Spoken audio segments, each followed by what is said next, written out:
Erev Tov, Shalom Aleichem à tout le monde. J'ai tout branché. Oui, c'est bon. Ok.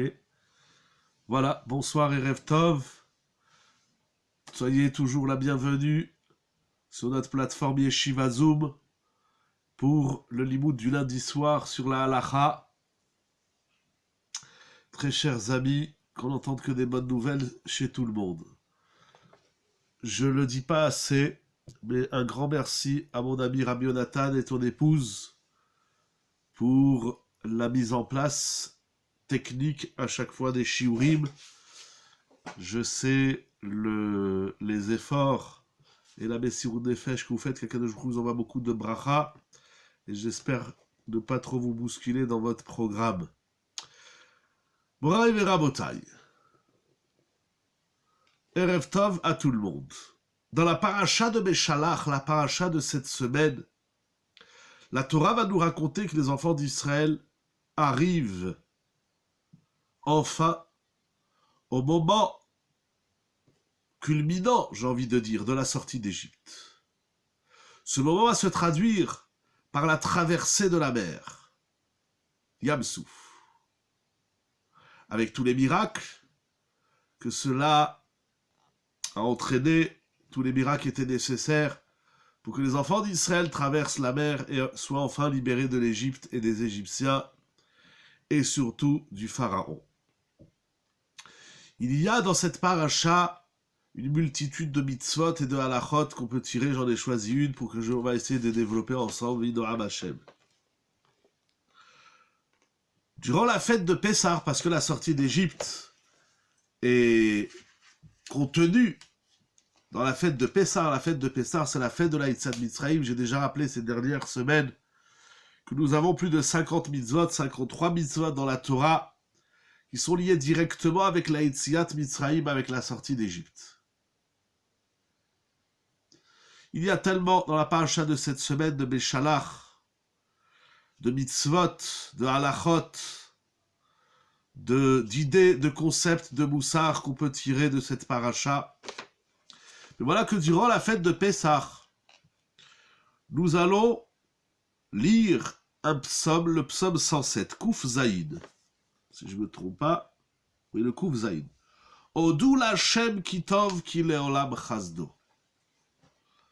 Remercions Hachem car il est bon, et sa bienveillance est pour l'éternité.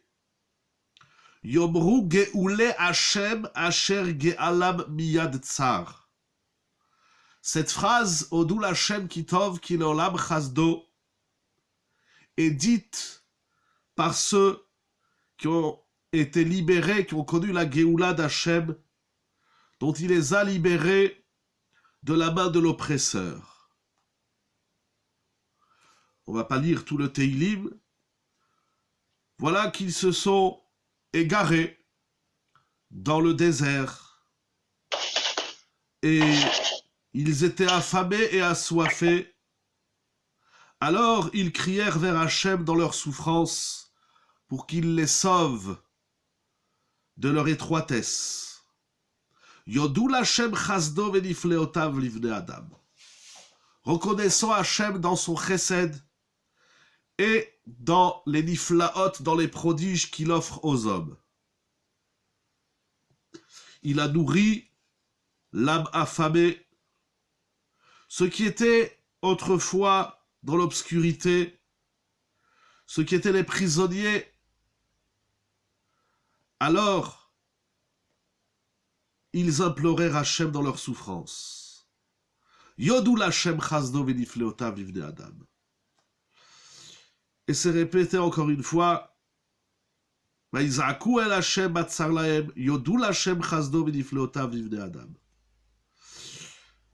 En simple, ce Teilim qu'il faut étudier profondément. D'ailleurs, je vous propose sur ma chaîne YouTube, on est Baruch Hashem arrivé au 19e psaume des Teilim.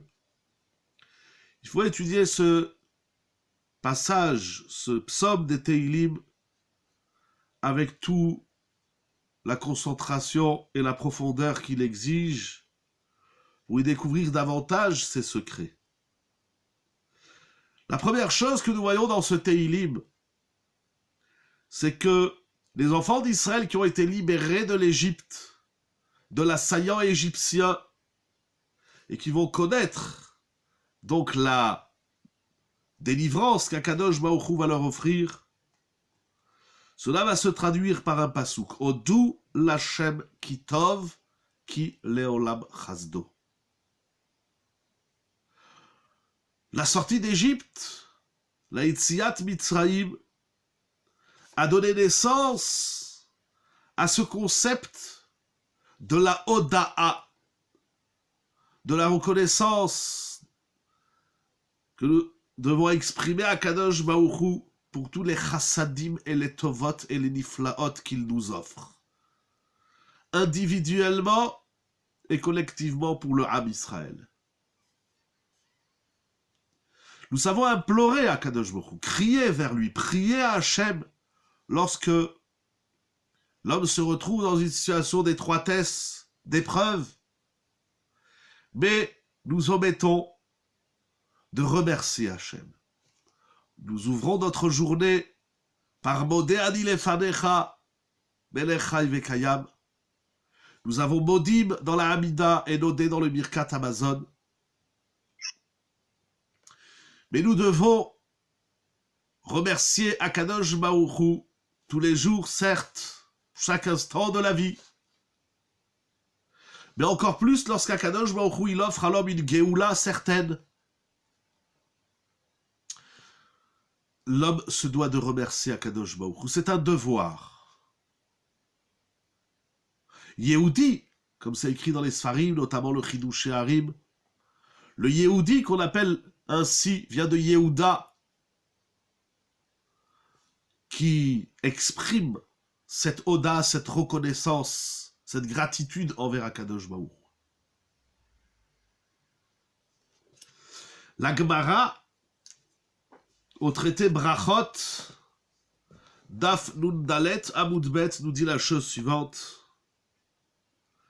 Amar Rav Yehuda, Amar Rav, Rav Yehuda enseigné au nom de Rav, Arba'a Tzrichim Lehodot.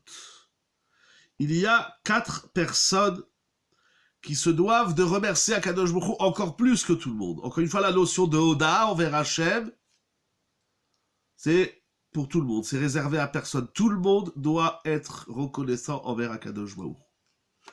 Là où ça va pas, là où tu as une épreuve, tu pries à Hachem, tu implores, Vaïzraku, Vaïtzraku.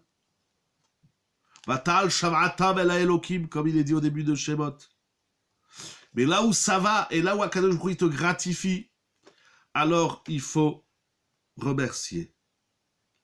Et comme nous avons dit, si ce Teilim 107 parle de la Oda collective du clan Israël, la Gemara nous dit à travers ce psaume-là que même individuellement, toute personne qui a vécu un moment très fort, d'après Rashi, nous reviendrons sur ça, mais d'après Rashi, que chez Yotzimina Sakana, il y a 4 personnes, lorsqu'elles sortent du danger, elles doivent remercier Akadosh Baruch Hu. Il y a la reconnaissance collective du Ham Israël, la reconnaissance individuelle, mais la reconnaissance particulière à un événement particulier. Ces 4 personnes sont Yordé Hayam, ceux qui traversent les océans, Olchem Idbarot, ceux qui traversent les déserts, Mishaya Cholev Enitrapa, une personne qui était malade et qui a guéri, Mishaya Chavush Bebet Asurim Veyatsa, une personne qui est sortie de prison. Ces 4 personnes doivent remercier Hachem. Et la Gemara, elle va déduire cela, ces 4 personnes qui ont vécu donc des moments forts de Géoula, à travers, encore une fois, la traversée des océans, des déserts, la guérison d'une maladie ou la sortie de prison. La Gemara va déduire ces 4 personnes à partir du psaume 107. Elle va ramener les psukim qui, dans ce Teilim, exprime, la Gemara est assez longue, mais elle reprend chaque personnes, de ces 4 personnes, et elle va les retrouver dans ce psaume 107. Ça veut dire que la sortie d'Égypte va donner naissance à une notion qui s'appelle la Oda Kadosh Baruch Hu, de ses bienfaits de manière générale, mais en particulier dans des situations particulières. Il y a dans le Shulchan Aruch, Orach Chaim Siman Resh Yutet, les conditions, de même dans de nombreux livres de Halacha, dans quelles conditions on doit réciter la bénédiction de Hagomel les Chayavim Tovot. C'est-à-dire qu'une personne qui a voyagé en avion, en voiture, en autocar, en train, au retour de son voyage, elle devra dire une bénédiction à Gomel les Chayavim Tovot, et c'est écrit dans les poskim, c'est comme ça aujourd'hui, Lus, on récite cette bénédiction au Sefer Torah, de préférence dans les 3 jours du voyage, du retour de voyage. On va parler d'une personne qui est malade, et Baruch Hashem, elle a eu guérison, à Akadosh Baruch Hu, il a envoyé la refoua, et donc suite à sa guérison, cette personne devra réciter le Gomel. De même, une femme qui a accouché, elle doit dire le Gomel. Le Rishon LeZion, Rav Yitzchak Yosef, rapporte l'opinion du Ramban, Nachmanide, et du Rashba, et du Aruch, et du Tour, qui pensent que toute personne qui est malade, quelle que soit la maladie, même si ce n'est pas une maladie, qui a mis le patient, la personne en danger, lorsque cette personne retrouvera la santé, elle doit remercier Akadosh Baruch Hu et dire le Gomel. C'est incroyable que de la sortie d'Égypte, qui a touché donc tout le clan d'Israël, les sages, les Chachamim, Amarav d'Amarav, pourquoi cette bénédiction arrive ici et pas avant? Je ne sais pas qu'est-ce que vous voulez dire par ici et pas avant, mais en tout cas par rapport au Béné Israël, c'est une fois qu'ils sont sortis d'Égypte, lorsqu'ils traversent la mer, là ils sont sortis d'après Rashi du danger, mais nous allons voir que le Chida va soulever des questions qui sont venues avant la sortie d'Égypte, nous allons voir. Donc Nachmanide, le Ramban, nous dit que la bracha du Gomel n'est pas réservée pour une personne qui a vécu, traversé une maladie grave qui l'a mise en danger, mais toute personne qui est malade, lorsqu'elle retrouve la santé, elle doit dire la bénédiction du Gomel. Pourquoi? Nous explique le Ramban, parce que toute personne qui est malade, qui est donc dans une situation fragile, il y a des malachim qui mettent en avant ses défauts, ses fautes. Ils disent à Kadosh Baruch Hu, regarde un tel, il est malade, c'est le moment de le faire payer ses fautes. Et donc, Akadosh Baruch Hu, par sa grande pitié, il invite également des anges qui vont défendre l'homme. Et les anges qui défendent l'homme, nous dit le Ramban, basé sur la Gemara dans Masechet Shabbat, Daf Lamed Bet Amud Aleph. Les anges qui défendent l'homme face aux accusations des malachim, ce sont les mitzvot et les ma'asim tovim, la pratique des commandements de la Torah et les bonnes actions que l'homme réalise dans sa vie. Ça, ce sont les anges qui vont prendre sa défense. Et Akadosh Baruch Hu berachamam amerubim, Akadosh Baruch Hu par sa nombreuse, sa grande mida de rahamim, de miséricorde, comme ça on traduit de pitié divine. Akadosh Baruch Hu, il a donné à cet homme la rahamim, et donc il a libéré de sa maladie.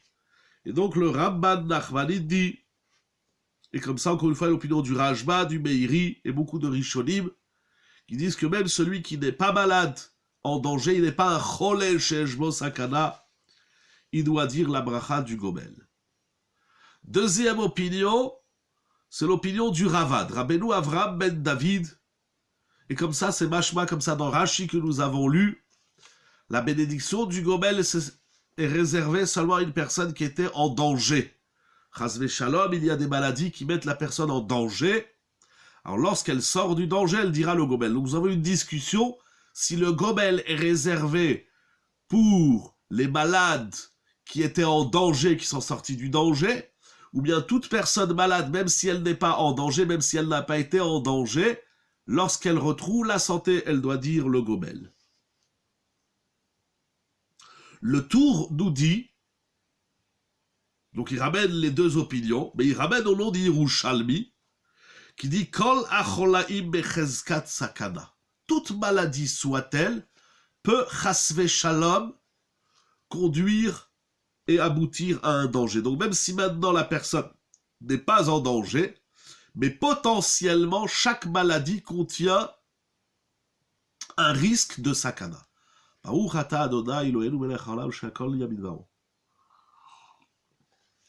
De ce fait, le Tour, il est posek la halacha, comme le Ramban, que même celui qui n'est pas en danger, il doit dire le Gomel lorsqu'il retrouve la santé, lorsqu'il est rétabli.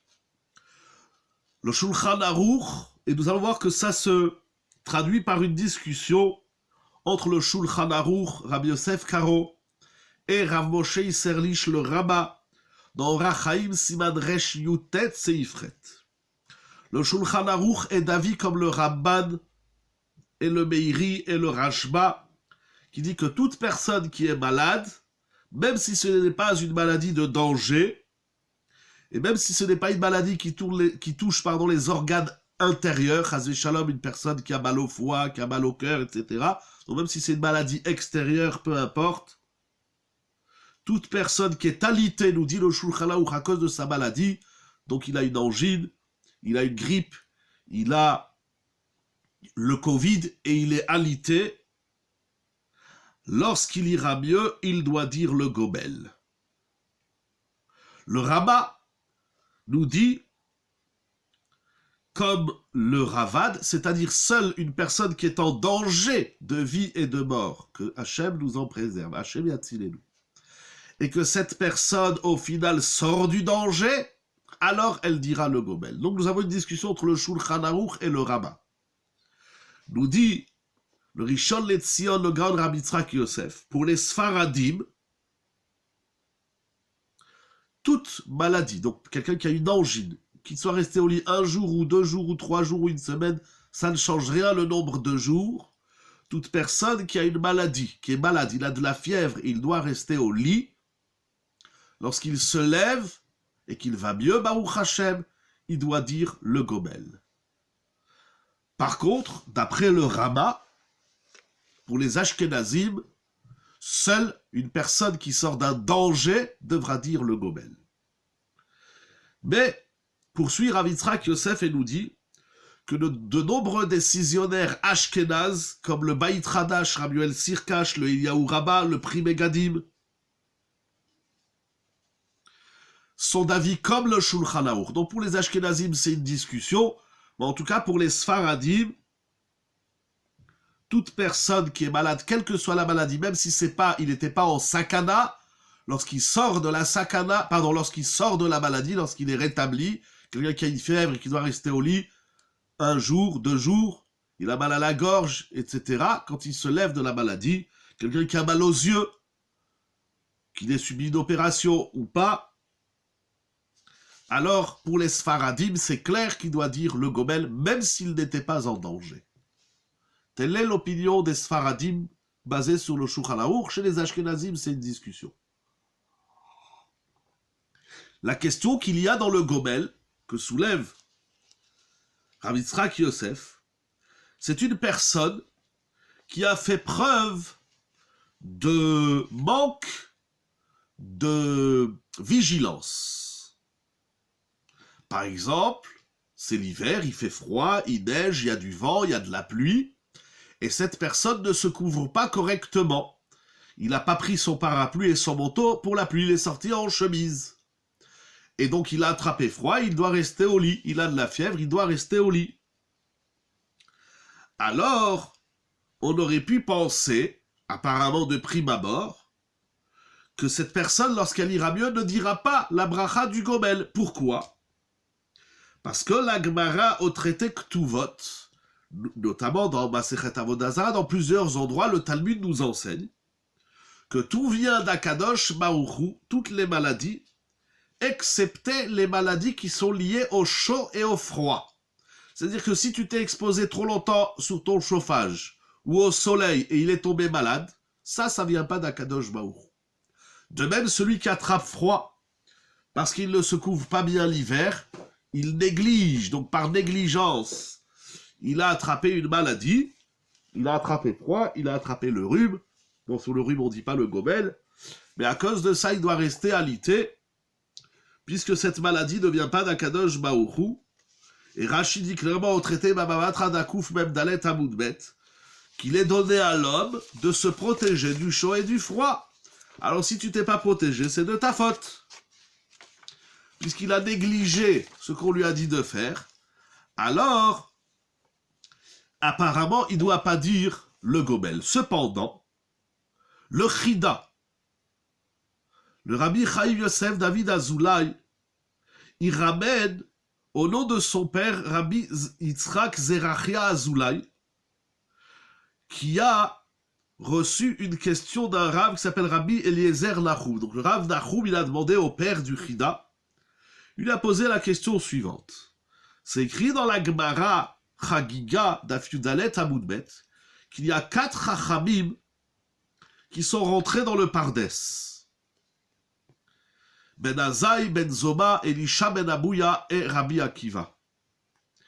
Et la Gemara nous raconte que Ben Azaï, lorsqu'il rentre ses chachamim dans le Pardes, c'est un sujet en soi bien évidemment, Ben Azaï va regarder ce qui n'a pas le droit de regarder là-bas dans le Pardes, la présence d'Hachem, il va mourir. Ben Zoma, il va regarder et il va tomber malade gravement. Et Rabbi Akiva, c'est écrit dans la Gemara, Nichnas beshalom veyatsa beshalom. Alors le Rav Nahoum a demandé au Rabbi Yitzhak Zerachia Azoulay, le père du chida, il lui a dit, est-ce que Rabbi Akiva, quand il est revenu du Pardes, il devait dire la bracha du gomel, parce qu'il est rentré, il était en danger, et il est ressorti en paix, entier, sans problème. Doit-il dire le gomel? De même, il soulève la question, est-ce que Yitzhak Avinu, question intéressante, est-ce que Yitzhak Avinu qui a été sauvé du ligotage, du sacrifice, parce qu'au final, Avraham Avinu ne va pas sacrifier son fils, donc il a été sauvé de la mort, alors est-ce qu'il devait dire le gomel? Troisième question du Rav Nahoum. La Gemara nous dit, de même Yosef Hatzadik qui sort de prison, voilà, des bonnes questions. Alors, on peut dire aussi Yaakov Avinu, qui est sauvé de Esav. Tout le livre de Bereshit, nous voyons, et de même Avraham Avinu, qui a été sauvé de la fournaise dans laquelle l'avait jeté. Nimrod, on a dans Bereshit de nombreux événements de grands hommes de l'histoire qui ont été sauvés d'un danger, qui ont été secourus.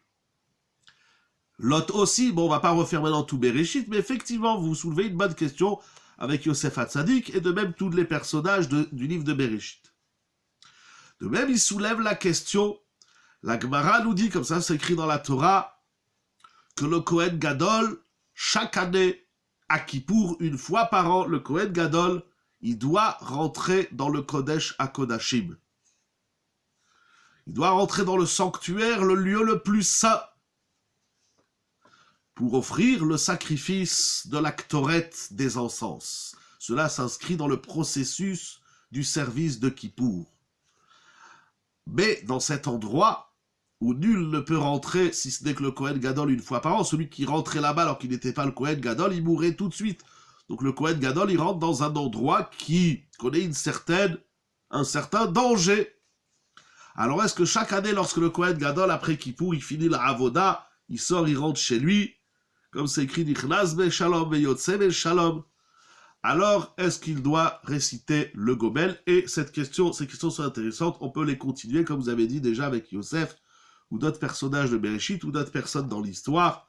Est-ce qu'ils doivent dire le Gomel? Quel est le critère? Le Chida, le père du Chida répond. Je cherche la phrase. Ah, il dit quelque chose d'intéressant. La notion, la bracha du Gomel, elle est réservée à une personne qui va rencontrer un danger malgré lui, shelo midato. Comme la Gemara l'a dit, Chavouch yam yisurim et midbar, donc c'est l'acrostiche. Chavouch, celui qui était en prison, Yam, celui qui a traversé les océans, Isurim, les maladies, et Midbar, celui qui a traversé le désert. Ça fait donc le mot Chaim. On retrouve ce siman dans le pasuk Vechol Achayim Yoducha Sela que nous disons dans Modim. Donc c'est que celui qui traverse les océans, c'est malgré lui que tout d'un coup, d'abord c'est pour aller pour travailler, c'était la Parnassa, avant il fallait prendre le bateau pour aller de l'autre côté de la mer. Mais donc, si tout d'un coup il y a une tempête, ou celui qui est pris en prison, celui qui est tombé malade, ou celui qui traverse les déserts, c'est pas tellement de son plein gré qu'il a fait ça. Et bien évidemment, s'il savait qu'il y avait un danger, il l'aurait pas fait, il a évité les dangers. Alors, sur ça on dit le Gomel. Mais celui qui se met délibérément dans un danger, il n'a pas à dire le Gomel. Pour les Chachamim qui sont rentrés dans le Pardès, il y a toute une étude. En tout cas, Tosfot nous dit dans le traité Chagiga d'Afudalet Amoudbet, qui ne sont pas vraiment montés dans le ciel, mais ils se sont concentrés et ils ont eu, on va dire entre guillemets, l'imagination du Pardès. Et ça a eu des conséquences, mais ils ont été nulle part, ils sont restés au Beth Midrash. C'était par la pensée, par le biais de la pensée qu'ils sont rentrés dans le Pardès. À propos de la Akedat Yitzhak, on ne peut pas dire qu'il doit dire le Gomel, parce que c'est Akadosh Baruch Hu qui lui a ordonné de faire ça. Et ce qui vient d'un ordre d'Akadosh Baruch Hu, on ne dit pas le Gomel. C'est à comprendre, hein, il faut réfléchir encore. Le Kohen Gadol, aussi lorsqu'il rentre dans le Kodesh HaKodashim, c'est sous l'ordre divin. Donc, le père du Chida, le Rabbi Yitzhak Zeraché Azoulay, il dit que celui qui se met délibérément dans un danger et il en ressort, il ne dit pas le Gomel. Cependant, le Rav Nahum, Eliezer Nahum, il dit, ça ne change rien. Toute personne qui traverse un danger et qu'il en est sauvé et protégé, il doit dire le Gomel. Et donc lui, il pense que le Kohen Gadol, il doit dire le Gomel. Parce qu'au final, il a été sauvé de la sakana. Donc apparemment, nous dit Rav Yitzhak Yosef, celui qui a négligé, qui a attrapé froid, que maintenant il doit rester au lit pendant X jours, apparemment, ça dépend de cette discussion. Toutefois, il conclut que non. Celui qui a fait preuve, qui n'a pas fait preuve de vigilance, et il est tombé malade, quand il se lève, il doit dire le Gomel, d'après tout le monde. Pourquoi ? Parce que lui, il pensait pas qu'il allait tomber malade. Il n'a pas fait ça pour tomber malade. Il a dit, ça va, je dois sortir 5 minutes, je dois parler avec le facteur, etc. Il pensait pas qu'il allait tomber malade. Et d'ailleurs, lui-même, il dit, c'est pas la première fois. Chaque fois, je sors dehors, en chemise, quand il pleut ou il neige, je rentre, il n'est pas tombé malade à chaque fois. C'est arrivé qu'une fois, il est tombé malade. Donc, lorsqu'il sort de la maladie, il devra dire le Gomel. À la différence, nous dit Rav Yitzhak Yosef, que les 4 Achamim qui sont rentrés dans le Pardès, eux, ils se sont délibérément mis en sakana. Ils avaient une raison. C'était pour voir des choses, pour comprendre des choses. Mais est-ce qu'on a le droit? Est-ce qu'ils avaient le droit de se mettre en danger? C'est des grands chachamim. Ici, on parle des grands maîtres de la Mishnah. Donc, en tout cas, une personne qui fait pas attention, qui se couvre pas l'hiver, il s'est pas mis en danger. Lui, il pensait pas qu'il allait tomber malade. Donc, il doit dire le Gomel. Il ramène également au nom du Sédé Haaretz, qui dit que peu importe la façon dont la personne est tombée malade, de toute évidence, elle doit dire le gomel. Pourquoi? Parce que la refoua, la guérison, il l'a reçue d'Akadosh Baruch Hu. Et la bracha ne se rapporte pas sur la cause, c'est-à-dire comment il est tombé malade. La bracha du remerciement, c'est qu'Akadosh Baruch Hu il a sauvé. Et d'ailleurs, c'est incroyable que Akadosh Baruch Hu, et heureusement que c'est comme ça, Akadosh Baruch Hu, il sauve l'homme, même des situations dans lesquelles l'homme lui-même, il s'est mis. L'homme, il se met en danger, il prend des risques. Lo Alenu, il fait des accidents. Et après, il y a Akadosh Baruch Hu, aide-moi. Et Akadosh Baruch Hu, il aide. Il aurait pu dire, débrouille-toi. Tu t'es mis tout seul dans le danger, tu t'es mis tout seul dans le problème. Akadosh Baruch Hu, il aurait pu dire à l'homme, débrouille-toi. Heureusement qu'Akadosh Baruch Hu nous sauve de nos erreurs. Et heureusement qu'Akadosh Baruch Hu, il guérit l'homme, même si la maladie lui vient par une négligence quelconque. Et donc le Rav Sédé Haaretz, il dit, la guérison, elle vient d'Akadosh Baruch Hu, c'est Akadosh Baruch Hu qui t'a envoyé la Géoula. Alors dis-lui merci. Il dit, je ne comprends pas, on n'a pas besoin de savoir quelle est l'origine de la maladie. Nous, ce qui nous intéresse dans la Gomel Chayavim Tovot Shegemalani Kol Tuv, c'est de remercier Akadosh Baruch Hu qui m'a sauvé de là.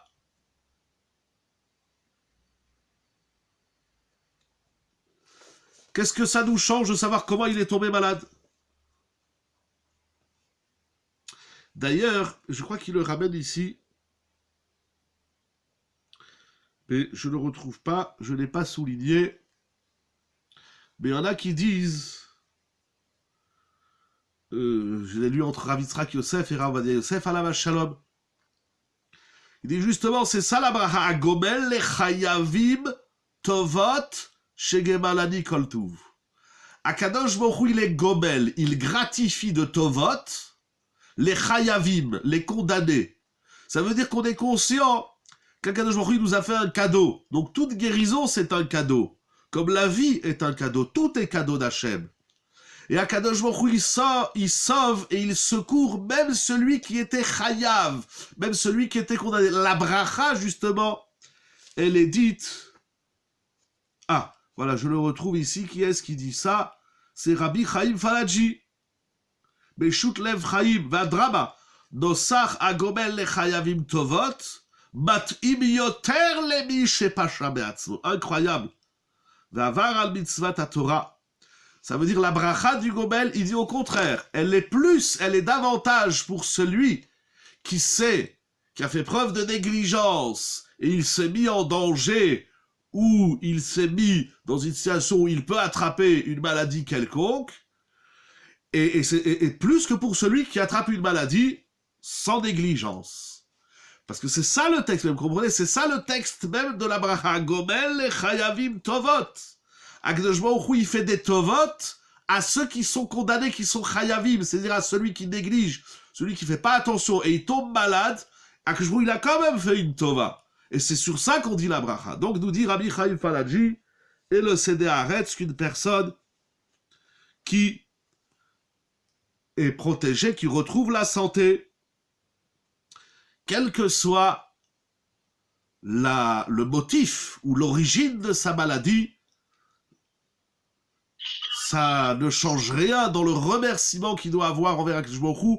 Et comme dit Rabbi Chaim Falaji, encore plus, si Hachem il te fait des tovot alors que tu as fait l'idiot de pas te couvrir, ou tu as roulé trop vite sur l'autoroute, ou tu as traversé au feu rouge, etc. Et chas v'shalom, l'homme est tombé malade, et malgré ta bêtise, Akadosh Baruch Hu t'a porté secours, c'est là qu'il faut le remercier davantage. Nous dit Rabbi Chaim Falaji. C'est une idée très forte et très intéressante. Cependant, Rabbi Chaim Falaji s'interroge sur une personne qu'on appelle dans la halacha Me'abed Atzmo Leda'at.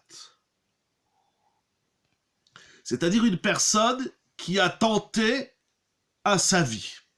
On dit en français qui a tenté de se suicider. Chas v'shalom. C'est extrêmement grave. Dans le temps de Rabbi Chaim Falaji, c'est une personne, ça grandit le miracle qu'Hachem nous fait. Tout à fait, exactement. C'est ça qui est incroyable, ce chidouche extraordinaire de Rabbi Chaim Falaji. Ça veut dire que quand bien même l'homme, il a fait l'idiot encore une fois, tu sais, tout le monde lui a dit, fais attention, ne fais pas ça. c'est un danger. Il y a des sports aujourd'hui, par exemple, bien sûr, il y a des normes de sécurité, et malgré les normes de sécurité, eh ben, la corde, elle a craqué. Bon, il s'est pas mis en danger, il y avait les normes de sécurité.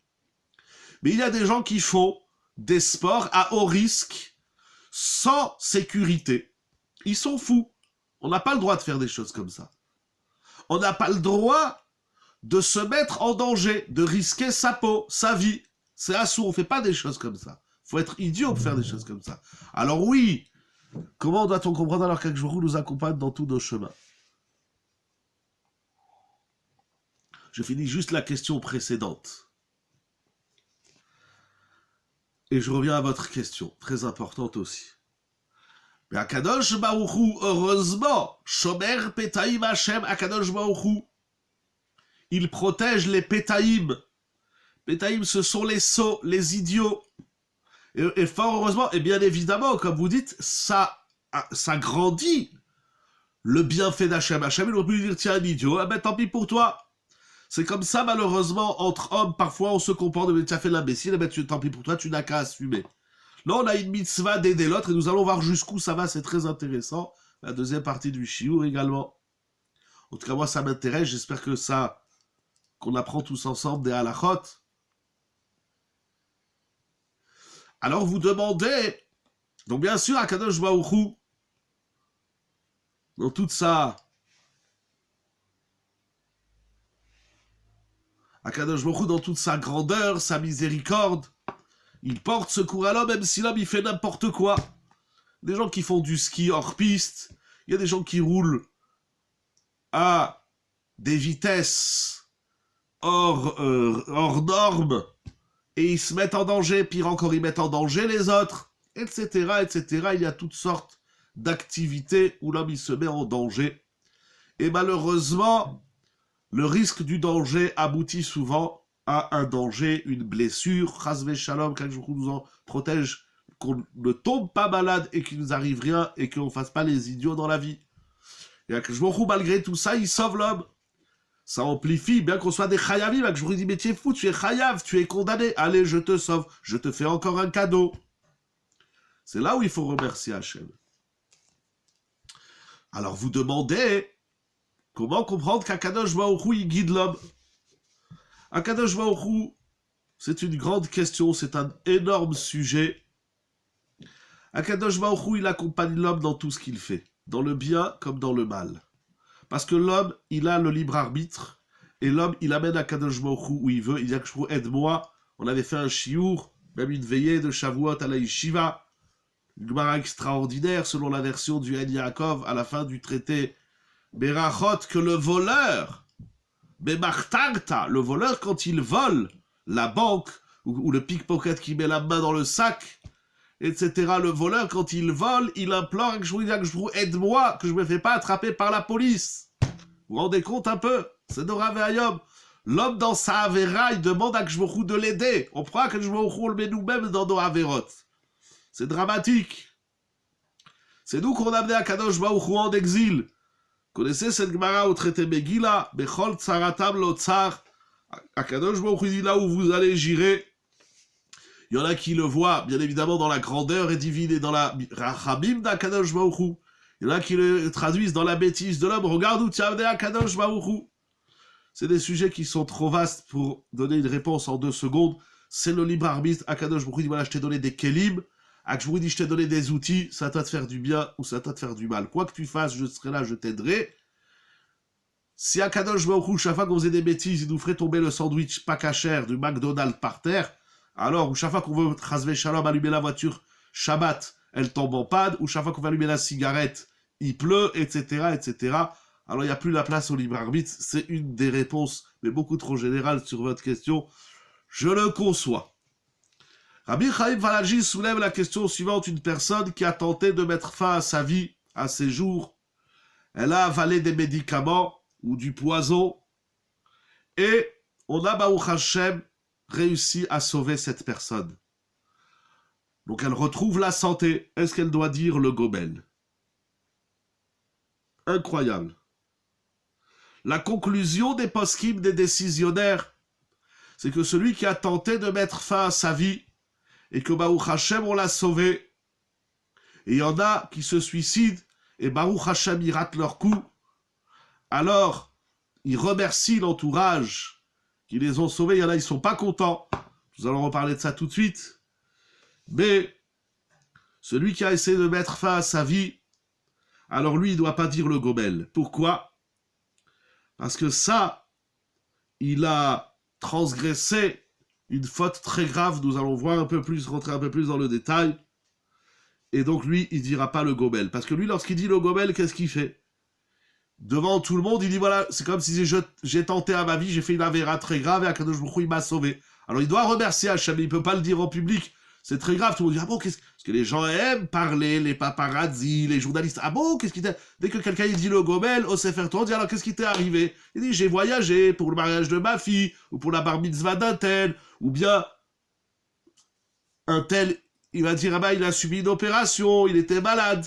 Ah bon, Refoua Shelema, il a dit et toi qu'est-ce qui t'est arrivé? Il dit ouais, je suis passé par la fenêtre, mais Baruch Hashem, les pompiers m'ont sauvé. Il peut pas dire qu'il a fait une avéra. Akadosh Baruch Hu l'a sauvé, il doit remercier. Je sais pas comment, en tout cas, il pourra pas le faire à travers le gomel, parce qu'il peut pas dire publiquement qu'il est tellement idiot d'avoir essayé de tenter à sa vie. Moraï et Rabotai. Le Chida, là je fais un petit condensé de ce qu'écrit Rav Ovadia Yosef Alav Shalom dans Hazon Ovadia Shabbat Chelek Gimel, page 289. Il ramène le Chida, qui dit qu'une personne qui a essayé de tenter à sa vie, Chasve Shalom, et maintenant donc il n'est pas mort sur le coup, il s'est blessé gravement, alors il y a une discussion, et le Chida nous dit qu'on peut transgresser Shabbat pour lui, pour le sauver. On va pas dire ah ben tant pis pour lui, c'est un imbécile, Chasve Shalom, ou bien il était dans une situation psychologique, de désarroi qui l'a conduit à faire cet acte grave du suicide. C'est très grave de se suicider, très très très très grave de porter atteinte à sa vie, c'est très très très très grave. Mais malgré la gravité de son acte, cela ne nous laisse pas indifférents et on doit transgresser Shabbat pour le sauver. Si Chasve Shalom on constate que c'est fini, alors il n'y a plus rien à faire. Mais si il y a encore l'espoir de le sauver, il faudra lui porter secours. De même, écrit le Divrei Issachar, que il explique, il dit, est-ce que parce que lui, il a fait une avéra, parce que de se suicider, c'est une interdiction de la Torah, certains l'apprennent de l'Otir Tzar, d'autres l'apprennent du Passouk dans Noach, à la sortie de la Teva, Ach, Dimchem, Benafsho, etc., je n'ai pas le passouk en tête, c'est écrit à la sortie de la Teva. Il y a plusieurs versets dans la Torah où on apprend que c'est assourd de porter atteinte à sa vie. Alors il dit le Divrei Issachar, c'est pas parce que lui il a fait une avéra que moi aussi je dois faire une avéra. Parce que vous savez qu'une personne qui est en danger, ou de vie ou de mort, quelqu'un qui se sent mal, etc., on a l'obligation de l'ota'amod al namrecha.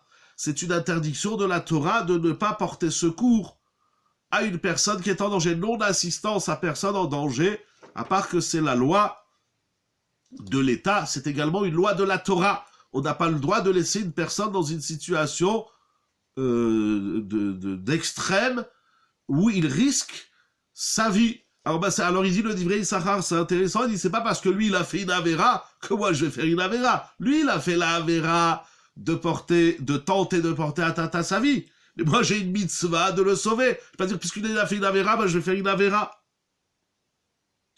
Oh, donc le Chida et le Divrei Issachar nous disent qu'une personne qui a essayé de tenté de mettre fin à sa vie et que Baruch Hashem il n'est pas décédé, eh ben on a une mitzvah de le sauver, on a une interdiction de le laisser mourir, et donc on va aller jusqu'à même transgresser Shabbat. Il faut vite appeler les pompiers, faire tous les soins nécessaires, on le laisse pas, excusez-moi l'expression, on le laisse pas crever.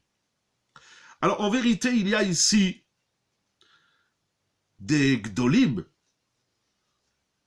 qui disent quelque chose de surprenant, c'est pas du tout retenu la halacha, mais ils disent, notamment le Minchat Chinuch, Rab Shlomo Kluger, ils disent comme ça, la Gemara au traité Sanhedrin nous dit que si une personne, elle prend ses affaires et elle les jette à la poubelle, ou à la mer, ou dans les égouts. Un type, il prend son portefeuille, il prend une liasse de billets de 500 € et il les jette dans les égouts. Alors la Gemara, elle dit, on n'a pas une mitzvah de lui ramener sa liasse de billets. Il veut jeter ses affaires, ça s'appelle Aveda Midaat. Aveda Midaat, ça veut dire avec ma conscience, je jette mes affaires.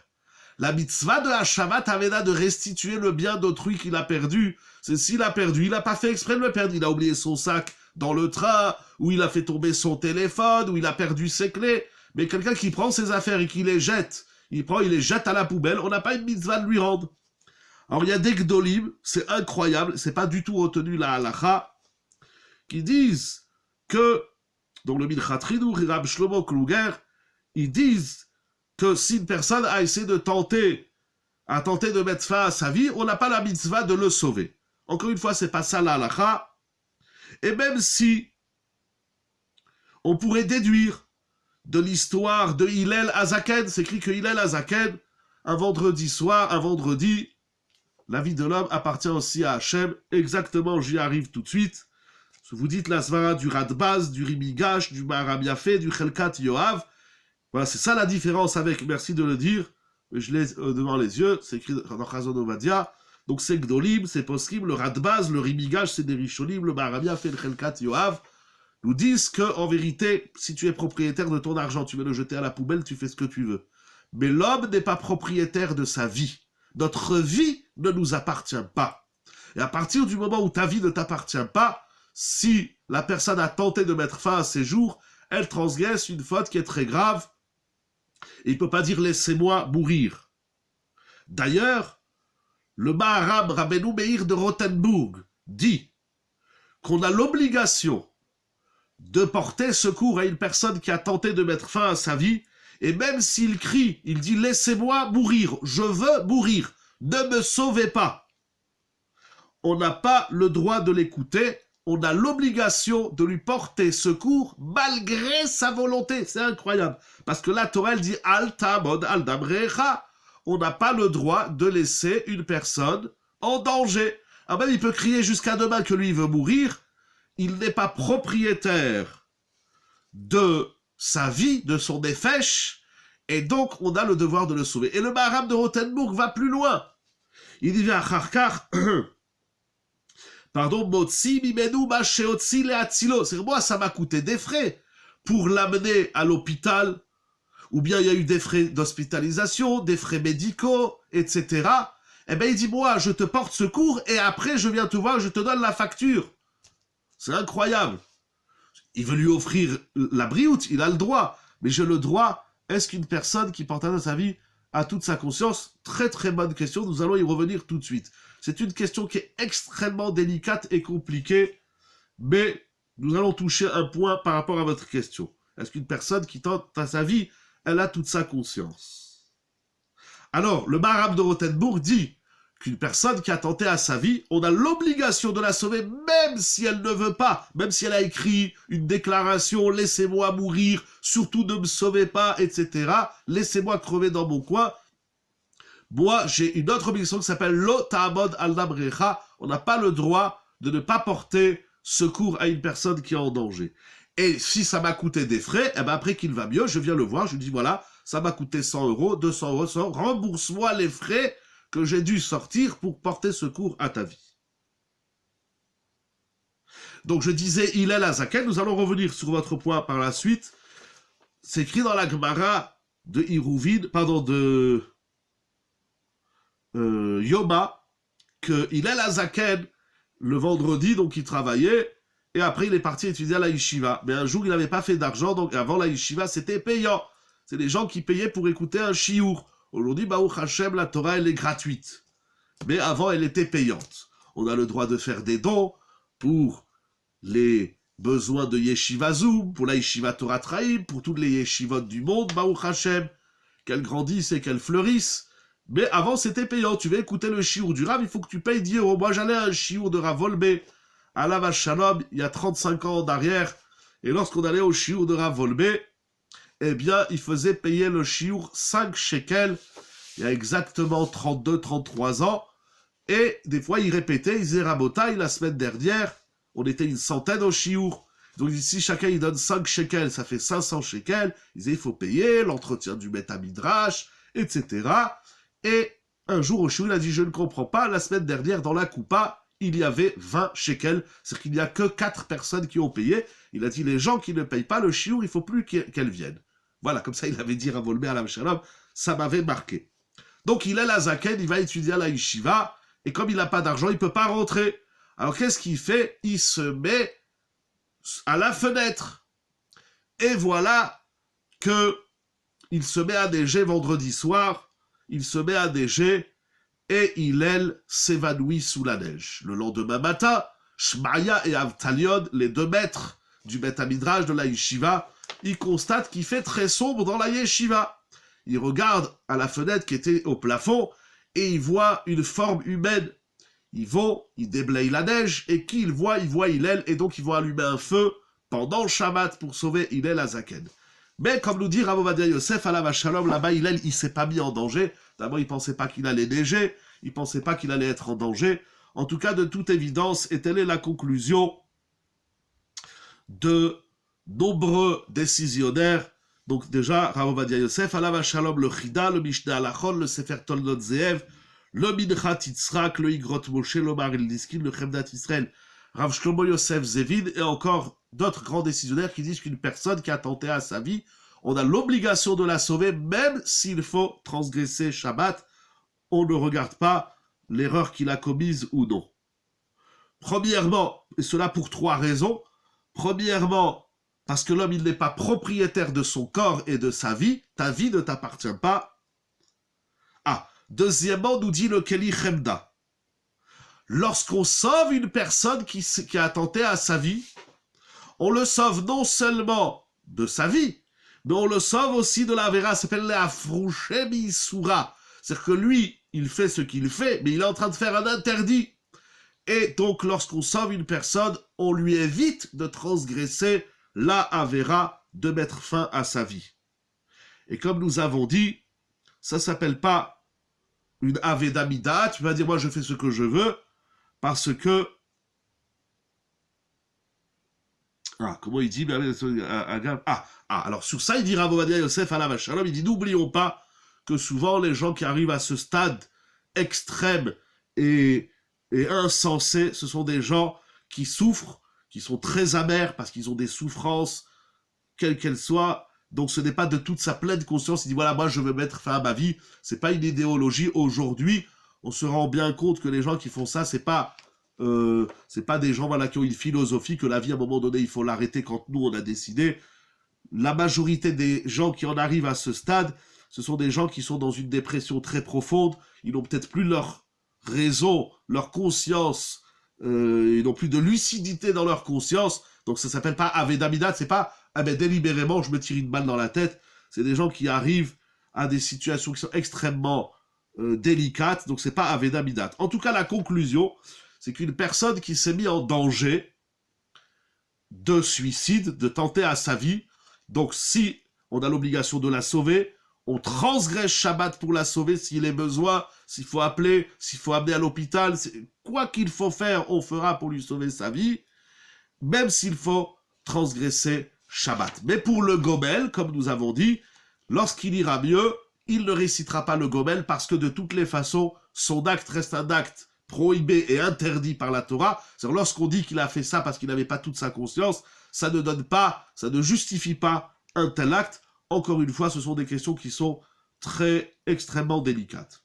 Enfin, pour terminer, là, je vous fais un très bref résumé d'une tchouva de Rav Ovadia Yosef alav shalom dans Yabia Omer Chelek Vav Yoredea Siman Lamed Vav. Le Rav alav shalom il ramène un texte des Chachamim qui dit Me'abed atzmo ledat ello chelek leolam haba.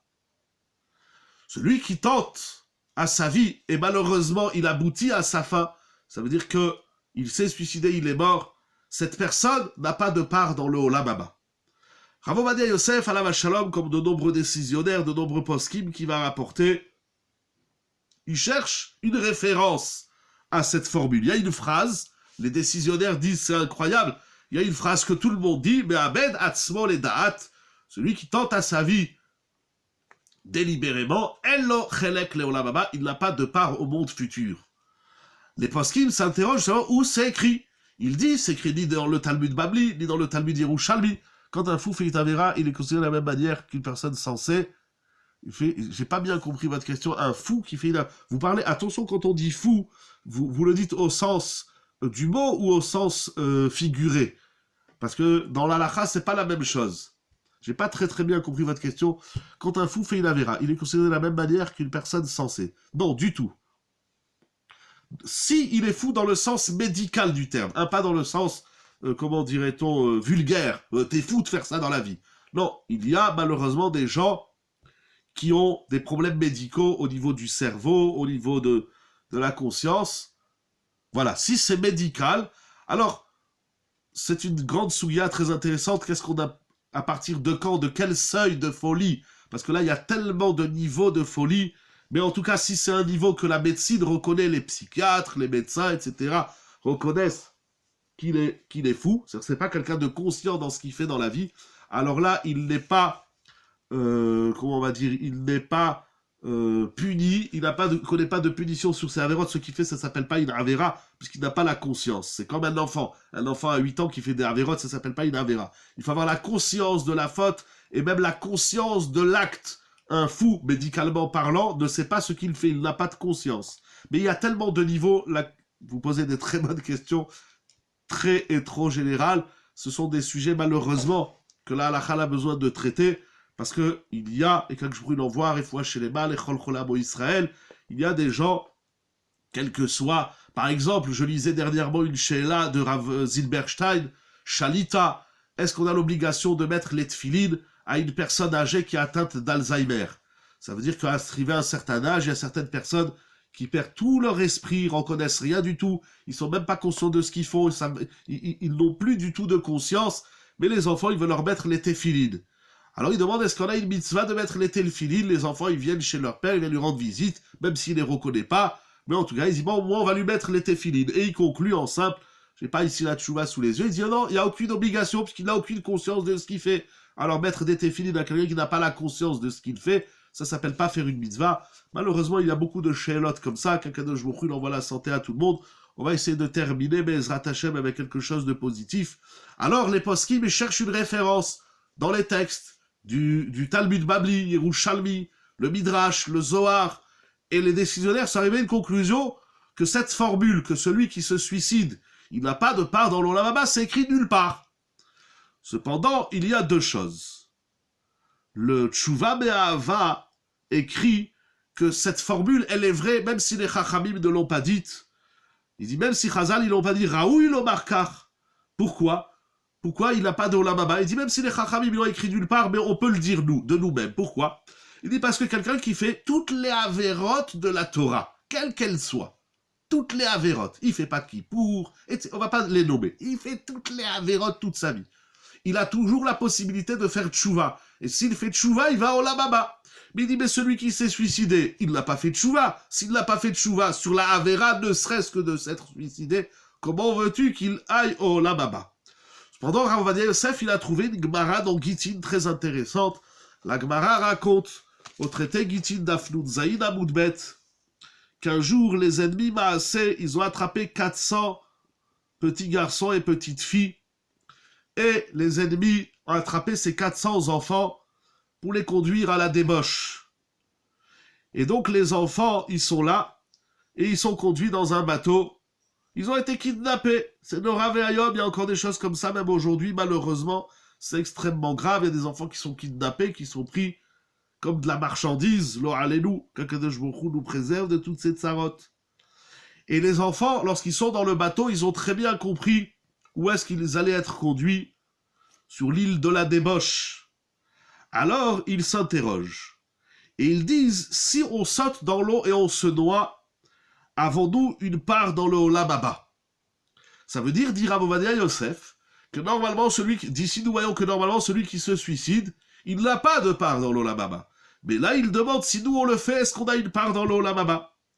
Et c'est écrit d'Arash Lahem Agadol Shemahem, l'enfant le plus âgé du groupe. il va ramener un pasouk dans Tehilim, au chapitre 68, au psaume 68, duquel il va déduire qu'ils ont, oui, une part dans l'Olam Haba, parce que c'est malgré eux, et c'est mieux, lo alenu, qu'on ne connaisse pas des situations pareilles, c'est mieux de se noyer plutôt que de tenter à sa vie de débauché. Le Even Yekara nous dit que celui qui tente à sa vie, et malheureusement il aboutit, il est mort, alors il n'a pas de part dans le Olam Haba. Pourquoi? Parce que le Rambam nous dit que celui qui tue, celui qui verse du sang, un assassin, il n'a pas de Chelek là-bas. Celui qui tue une autre personne, l'assassin, le meurtrier, n'a pas de part là-bas. C'est incroyable parce qu'il y a des sociétés, sans les nommer bien évidemment, de manière très générale, sans vraiment connaître ce qu'ils disent, mais en tout cas ce qui est répandu, il y en a qui disent que si tu te fais sauter la tête, tu vas aller dans le Olam Haba, et là-bas tu auras tous les plaisirs. Comme ça ils disent. Dans la Torah, c'est tout le contraire. Celui qui tue l'autre, alors il perd toute sa part dans le Olam Haba. En tout cas, les décisionnaires vont chercher plusieurs références. Ce qui est intéressant, c'est que le Khatam Sofer dit la chose suivante. Si Chasvé Shalom, une personne a tenté à sa vie et malheureusement ça aboutit, donc on a dit il y a 3 niveaux, il y a celui qui tente à sa vie, il rate son coup, Baruch Hashem, alors lorsqu'il va mieux, il dit pas le gomel.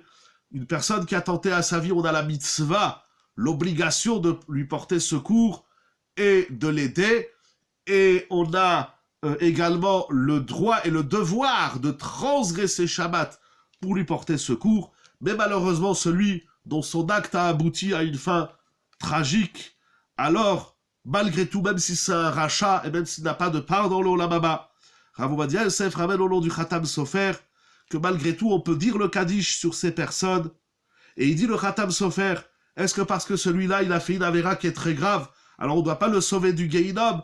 Alors on peut dire le Kaddish. Et d'ailleurs, nous apprenons ça de David. Le roi David, il a prié sur son fils Avshalom, même si Avshalom c'était un grand rachat.